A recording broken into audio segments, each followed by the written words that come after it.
If you've been watching my videos for any amount of time, you've probably heard me sign off saying it's all about the low end. It's all about the low end. It's all about the low end. It's all about the low end. It's all about the low end. It's all about the low end. But what does that even mean? Today we're going to find out. The full adage is it's all about the low end. When you get that right, everything else falls into place. It was one of the first things that I learned from my very first audio mentor, Jason Cole. He was the sound and IT guy at my church when I was in high school and joined the worship team, and I was just starting to get interested in sound. Over the last 22 years of doing audio, the more I've found this quote to be reliable and true, and the wisdom keeps unfolding in the trueness of this statement. So today I thought I'd take some time to walk you through some of the applications of it's all about the low end. So let's get started. Hey, if you're new here, my name's James and I help you make stuff sound good. So if you want to make stuff sound better, this is the place to be. Hit that subscribe button and welcome to the Club of Sound Ninjas. The first place where it's all about the low end is for the listener. And I'm going to describe a phenomenon to you called masking. Now, the first part of masking is really obvious and simple. It states that loud sounds cover up quiet sounds. And now you can leave the video knowing something new. No, of course you already knew that. Something loud covers up something quiet. But the second part of masking is the interesting phenomenon. It's that low frequencies will cover up high frequencies. So when you have two frequencies and one is lower than the other one, and they're about the same perceived amplitude, the low frequency will make the high frequency not appear as loud. This can work to our benefit or it can work to our detriment. So here's what I mean.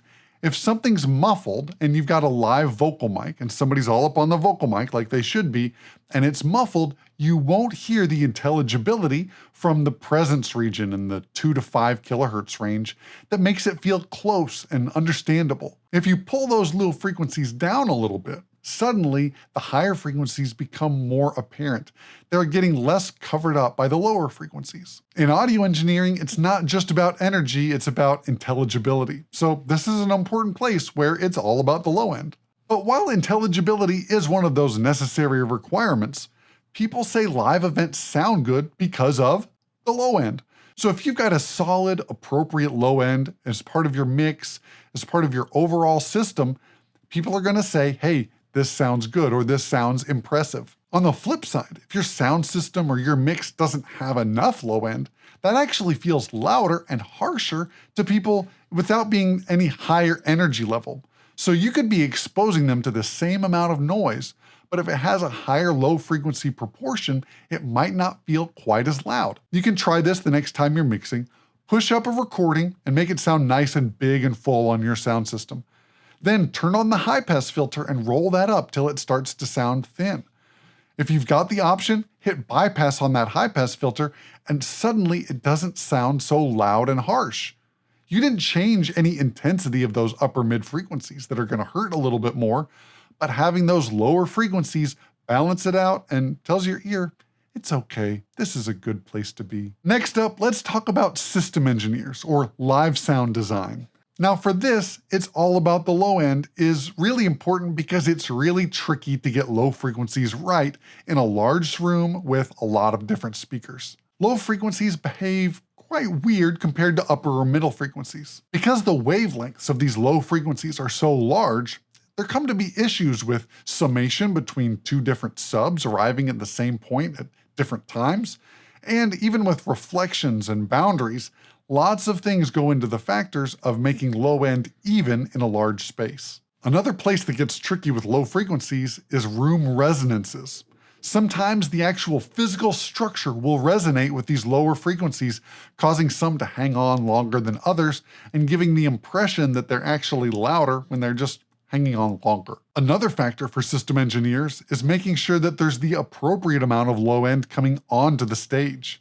Some performers really like to feel it when they're on stage. That's how they know that they're connecting, but it can be out of proportion and too much sometimes. So we don't always want to throw a bunch of low end back on the stage. Sometimes we want to direct that energy more forward than backward. Knowing when to do that and how is critical. And that again is why it's all about the low end. For the mix engineer behind the console, it's all about the low end. And here's where. From your kick drum, you can set the level of the snare, the toms, and the overheads.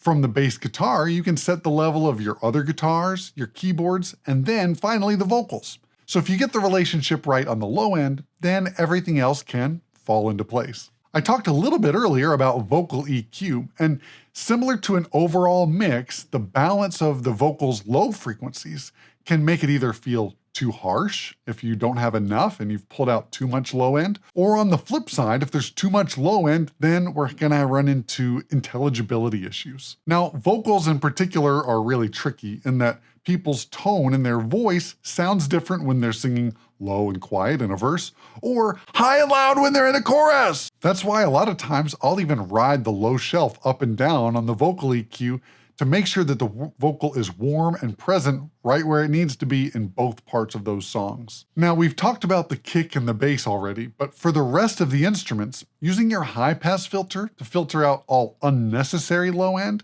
can really make a big difference in cleaning up your mix, and you can do it with one knob, so it happens pretty fast. One mixing trick that I like to use is to set my high-pass filter right about at the lowest note that that instrument is going to produce.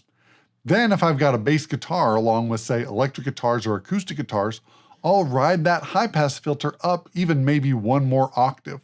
So for an acoustic guitar, I might set my high-pass filter at 80 Hertz because that lowest note on a standard tuned guitar is 82 Hertz. If I have a bass that's playing most of the time when that guitar is playing, I'm going to go ahead and ride that high-pass filter up to maybe 150 or 160 Hertz. Then with the bass and the guitars together, the bass has more room for its overtones to live in that lower end of where the guitar would have been.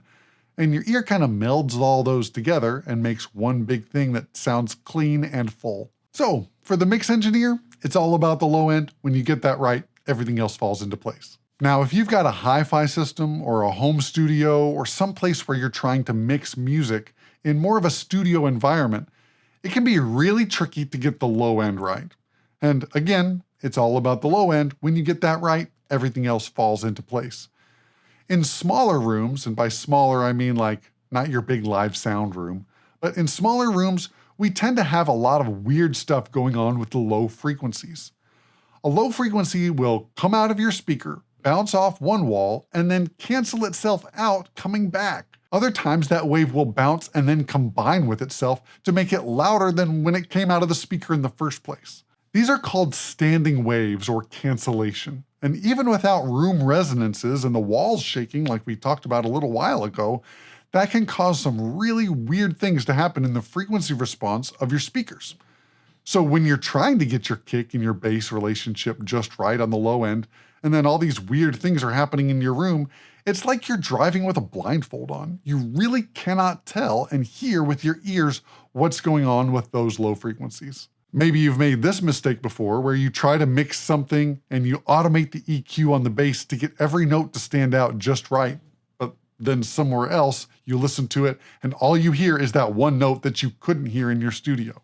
Low-end translation is one of the hardest parts about studio mixing. So when you can get your monitoring environment to be as flat as low as possible, that can go a long way into making it a lot easier to mix.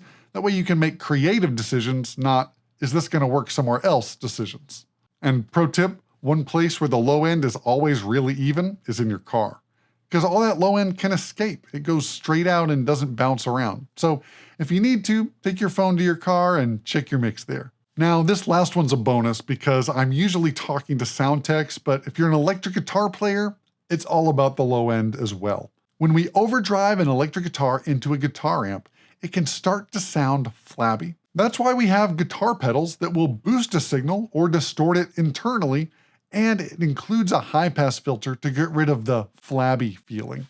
I'm a big fan of Brian Wampler and the way that he describes guitar tone circuits, but basically, he's just putting a high-pass filter before the drive so that it doesn't get out of proportion when we clip and distort this signal. That's essentially what a treble booster is doing into an amp. We're taking a mild high-pass filter and cleaning up the guitar's low end before it goes into overdrive. So I hope you've enjoyed this discussion about why it's all about the low end. When you get that right, everything else falls into place. If you liked this video and you want to see more stuff like it, you can mash that subscribe button. Hit thumbs up and share this with an audio friend. And remember, it's all about the low end, avoid the sound tech solo, and nobody leaves humming the kick drum. We'll see you back here next time on Outaway Audio, and check out some more videos over here.